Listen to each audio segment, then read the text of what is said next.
একজন রিকশাওয়ালা, বয়স 15 বছর,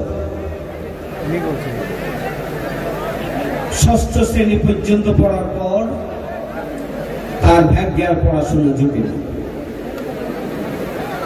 পরিবার পরিচালনার কারণে তাকে রাজধানী ঢাকায় গিয়ে রিকশা চালাতে হচ্ছে। একজন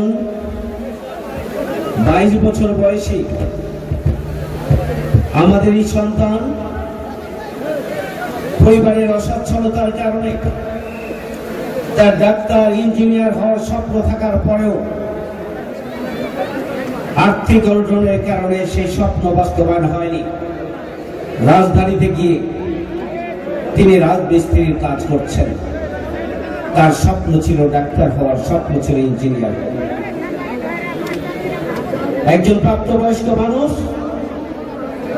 যিনি বিদেশে গিয়েছিলেন বাড়ির ভিটেমাটি বিক্রি করে, কিন্তু বিদেশ থেকে বেশি কিছু আনতে পারে নাই, প্রতারিত হয়েছে। আনার পরে আবার, আসার পরে আবার তাকে কঠোর পরিশ্রম করে রিক্সা চালাতে হয় রাজধানী ঢাকা। তার 3 সন্তান, চোখে বড় স্বপ্ন। এই 3টি সন্তান কাউকে ডাক্তার করতে চায়, কাউকে ইঞ্জিনিয়ার করতে চায়।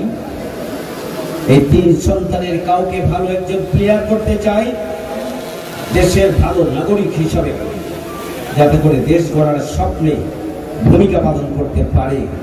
সেই স্বপ্ন তার চোখে মুখে, কিন্তু আর্থিক সংকটের কারণে সেই স্বপ্নই থেকে যায়। তাকে রিকশার খানি টানতে হচ্ছে রাজধানী ঢাকা। আমাদের প্রিয় চাঁপাইনবাবগঞ্জ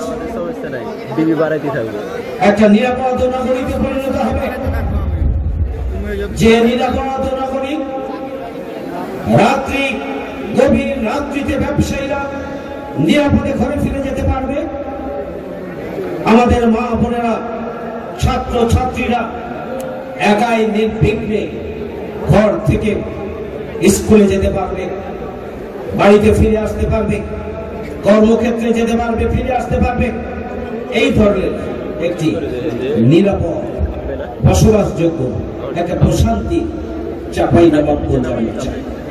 নারীদের কর্মসংস্থান, তাদের শিক্ষায় শিক্ষিত করা, তাদের হাতে কাজ এবং উপাদান তুলে দেওয়ার মধ্য দিয়ে তাদেরকে সক্রিয় করে আগামী দিনে অর্থনৈতিক উন্নয়নের জন্য আমরা তাদেরকে গুরুত্বপূর্ণ ভূমিকার আওতায় নিয়ে আসবো ইনশাআল্লাহ।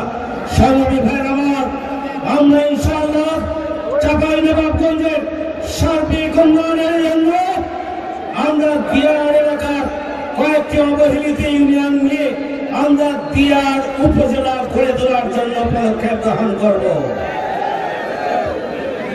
আমরা চাঁপাইনবাবগঞ্জ পৌরসভা সহ আমাদের পুরো চাঁপাইনবাবগঞ্জ জেলা শহরগুলোকে পরিকল্পিত নগরায়নের আওতায় আমরা নিয়ে আসার মধ্য দিয়ে একটি মডেল চাঁপাইনবাবগঞ্জ গড়ে তুলব ইনশাআল্লাহ। সংগ্রামী ভাইয়ের আমার, ভিন্ন ধর্মাবলম্বী যারা রয়েছেন তাদের নিরাপত্তা নিশ্চিত হবে, তাদেরকে কেউ চক্ষু রাঙাতে পারবেন না। আমরা ভিন্ন ধর্মাবলম্বী অমুসলিম যারা রয়েছেন তারা ধর্ম অধিকার পাবেন, তারা নিরাপত্তা পাবেন, তাদের উপাসনাগুলোর নিরাপত্তা নিশ্চিত হবে, তারা ধর্ম চর্চা করার সুযোগ পাবেন।